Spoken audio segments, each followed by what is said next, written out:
I'm back again from the grave. I've been quite busy over the past couple of weeks, and generally incapacitated with various issues.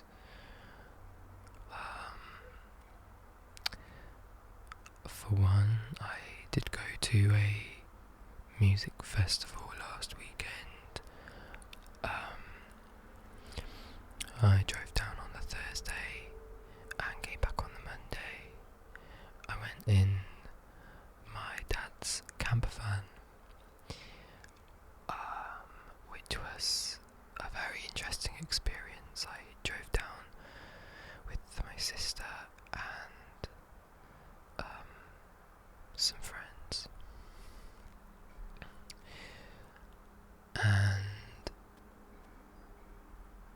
yeah, I've never driven automatic before. It's really easy, but there's like a misalignment with the body and the brain. Like the muscle memory is like expecting gears and stuff, so it takes like an hour or something for your body to get used to the mechanical differences. And then I think we all picked up a virus while we were there. Not COVID. I've done several flow tests, but I got pretty ill when I got back, and then yesterday I went for my Moderna vaccine, dose 2, and it absolutely shacked me up the arse, to be honest. I got home and I was so ill, and I've been up all night with fever,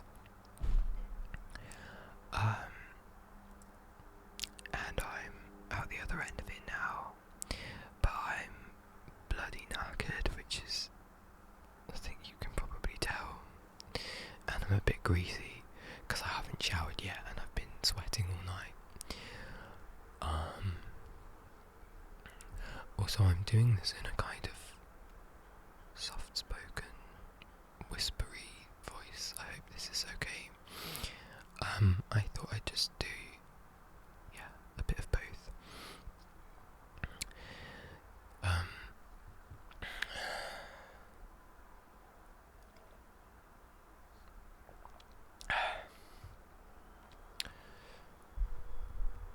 So, in the weeks leading up to the festival, I had been feeling some emotional fluctuations in energy, which is fine because we can't stay at a constant all the time. It wasn't really depression, because it was more frenetic. So I was feeling a lot of pent up frustration and anguish and sadness and maybe jealousy as well. I don't know, when you can sort of recognize the emotion but you can't identify it all the time. But yeah, it was pretty weird. And then it was all relatively subdued, but then when we went to the festival, I feel like these feelings all came to a head, not in a particularly spectacular way, just in the form of a few realizations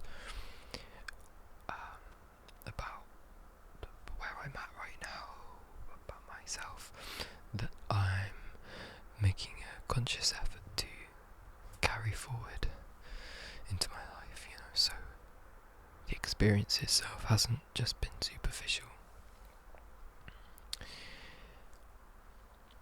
I think I'm at a point right now in my life where I'm probably the most isolated I've ever been in terms of contact and expression, you know, and being in a festival environment where you're surrounded by a kind of really dizzying high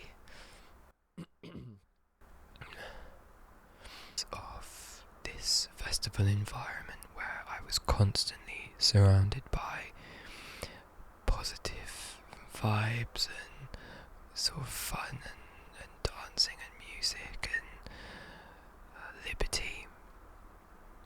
It just brought me to an awareness of how repressed I've been feeling, and not just because of the pandemic and where we're all at right now, but how repressed I think I've always been in myself. For one part, I am queer, and I've always been heavily repressed, I think, about that. I don't have the anxiety levels around it that I would when I was like 15, and I think maybe that sort of you can kind of kid yourself into thinking you've absolved yourself of the issues you might have had around it when you were that age, but repression is not so easily rid.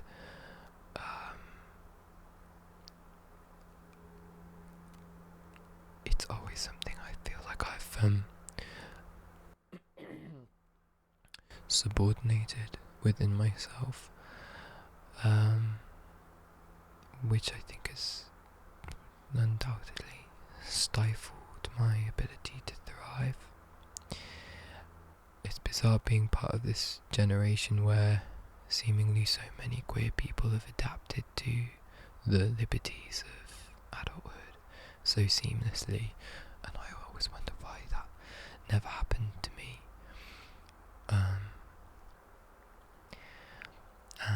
And then also being a musician, I watched a lot of great live bands, some of whom I knew. I've got a lot of friends that perform, and I've never performed myself. I've always had stage fright, I've always had performance anxiety, and seeing those guys up on stage, some of them, my age, some younger, I again sort of thought, why am I not up there myself? Why has that never happened for me? So then, every significant increment of time that passes and every year that passes, I'm just constantly filled with this why haven't I done this? Why haven't I done that? Why am I not having fun yet? Yeah. And I'm only 25 years old, just turned 25, and I'm not over the hill. But having thoroughly migrated this period of adolescence, I can't look back on it with anything other than this weird sense of bereavement for this whole life that I've not actually lived. So that's repression, I guess, guys. That's like an acknowledgement of repression, and I'm not being personal. I'm not being personal or anything. This is so general. I'm like, oh my god, I'm crazy. But everyone in the comments is gonna be like, yeah, welcome to being an adult. Literally everyone on the planet feels this. So yeah, it's all good. It's all good. It's just an acknowledgement. That's what it is. And I think that it kind of, there's all these different things that I've wanted to talk about, and they kind of I need to remember how they segue into each other. But yeah, I then started thinking about when you carry certain things with you for a really significant amount of time. So when you're living with depressive elements or repressive elements for a number of years, and I've dealt with depression before, but actually it's come and gone in months, I think.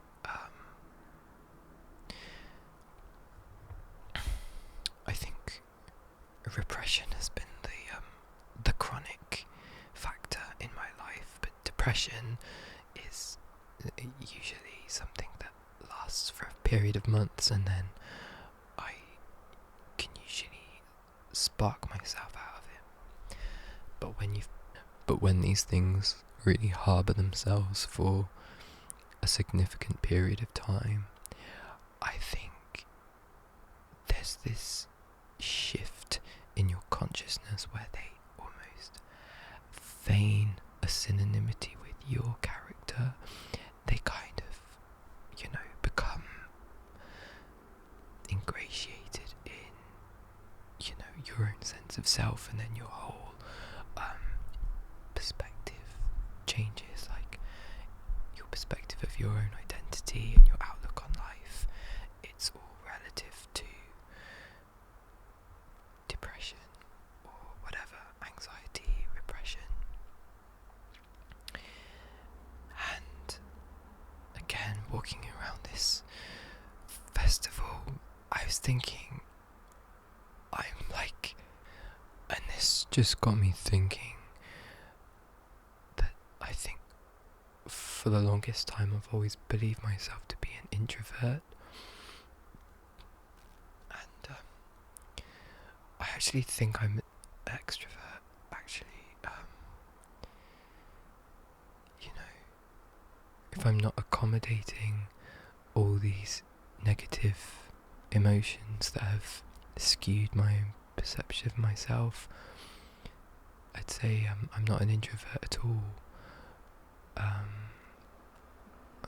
Yeah, I really should have hit this festival up sooner, But how many other people out there would you say are probably the same? They kind of convince themselves that,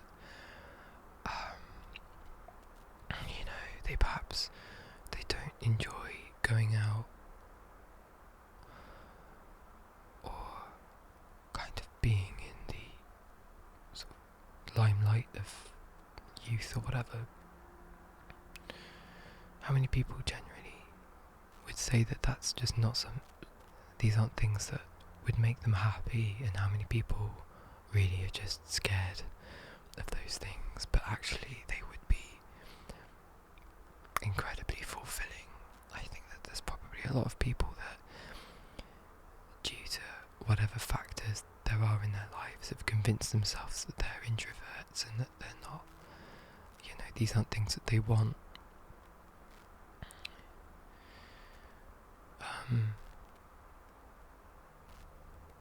And I think that that's what these kind of realizations are about. It's when you're prepared to sort of face certain things and dig a bit deeper, you really are just left asking yourself, well, what do you actually want out of life, or what do you actually want out of the next day or the next year? So I think one of the main impediments imposed by my repression is this lack of an ability to express myself. And I think self-expression is kind of like a muscle. It has to be flexed and worked in order to develop. And I think that goes right down to the lucidity of your thought processes, to your ability to form dialogue, to form sentences, to hold a conversation, to stay on topic. Part of the reason I made this channel was because I thought it would help me with that. For one thing, collecting thoughts when there's just nothing but chaos in your head, I think is, it's really important. There's like a feeling of it that's like, it's like quelling flames, whether it really means anything or not. And I'm definitely an amateur because I have to edit everything and I have to redo little segments where I've lost my train of thought, and there's just so much, like, it swarms my head to a point where this, it takes me a long time to get through the making of these videos, which is probably why I don't churn them out as quickly as a lot of other people who I'm very envious of. But then I also think that there's something artfully quite brave about saying things aloud in some public aspect. I mean, we're not making art here, people, but there's an artful there's something artful in just the practice of speaking it aloud, or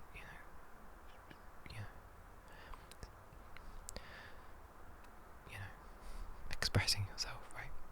So then this blockage to expression, even in the just basic sense, has led to the predicaments that I've been in around not being able to write music and make music, and has landed me in this point of isolation, which kind of in turn then reinforces repressed emotions, like repression begets isolation, isolation begets repression. It's kind of fun. So then being in this like environment and like being kind of this like shock to my system of like intense stimulation, almost overstimulated. I mean, I was doing lots of things other than just watching music. Brought me to this kind of confrontational realization of what I want, what I actually want. I think for a really long time I've thought about who I am, or like who I'm supposed to be. It sounds kind of cliche, but it's kind of true. Like, you think about what you're sort of supposed to be, what you're supposed to, how you're supposed to represent yourself unto other people. But I think really, like, at this like really frustrated point in my life, I think I have to think about really just what it is that I want, because I think that's the only thing that it motivates change. It's the only thing that kind of propels you through these kind of sludgy like moments. So thinking about what I want then brought me to this other issue. So there's like all these things, all these issues that like interact with each other, and then on top of that there's like this part of me that is like kind of attention deficit, like I struggle processing a lot of things, like information in real time. Things just take me longer, and so there's always like a delay. There's always like I was always the last to like finish like the essays at school, always the last to finish my homework, always the last out the door, like always the last to arrive, last to finish my degree. There was always this delay. So I was thinking about coping mechanisms for all of these, things that we have to face in life,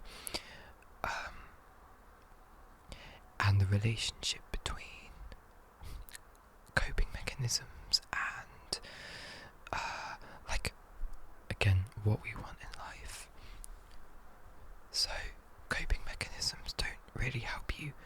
things you want in life. They just help you cope.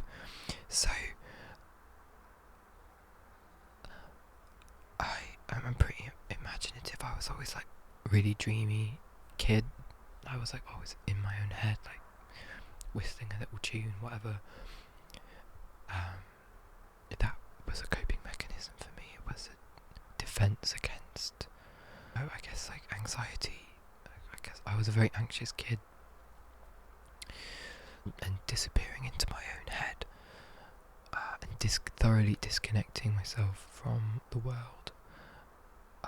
That was my coping mechanism, which I think is something that definitely fed into the problems I have now with being able to express myself. You know, being imaginative is really important, I think, for everyone. Imagination and creativity, but not being able to connect it with expression and being present in the real world, that I think can very quickly become dysfunctional. And I've been at a point quite recently where I've been shrouding myself in comforts, to the point where you almost don't realise you're doing it. But ASMR, I think, unfortunately, has been part of that. It's not a substance, but it is a consumable, and it makes you feel good for free. And I think that there's always an incurred cost to that. It's addictive, and I've been through periods where I've just thoroughly disconnected from the world completely. I've had my headphones on constantly, like pumping in that ASMR on a constant drip, and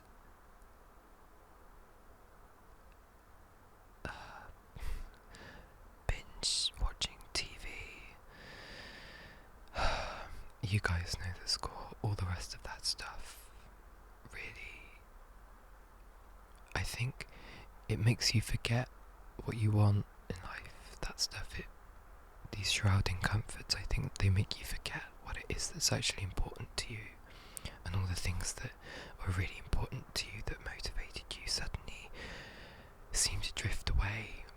And it's not anything to do with the actual substance itself or the source itself.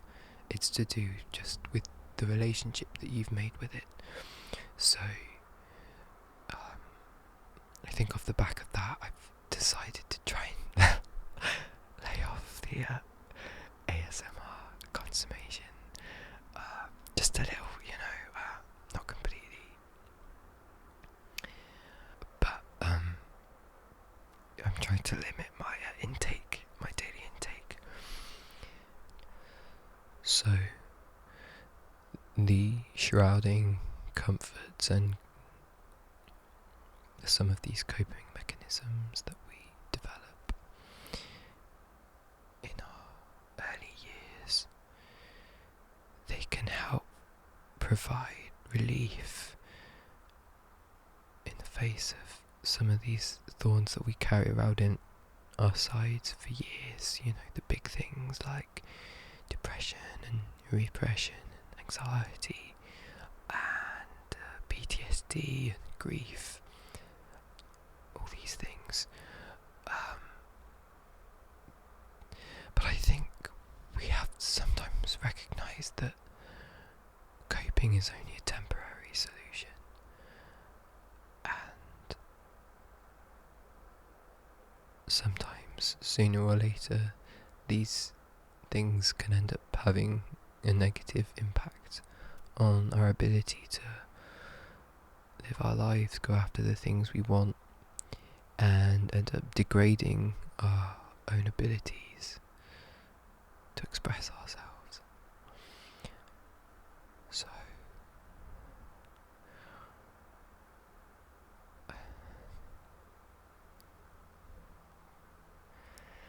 So I think I'm in a spirit of delaying gratification, and instead sitting with all of these emotions and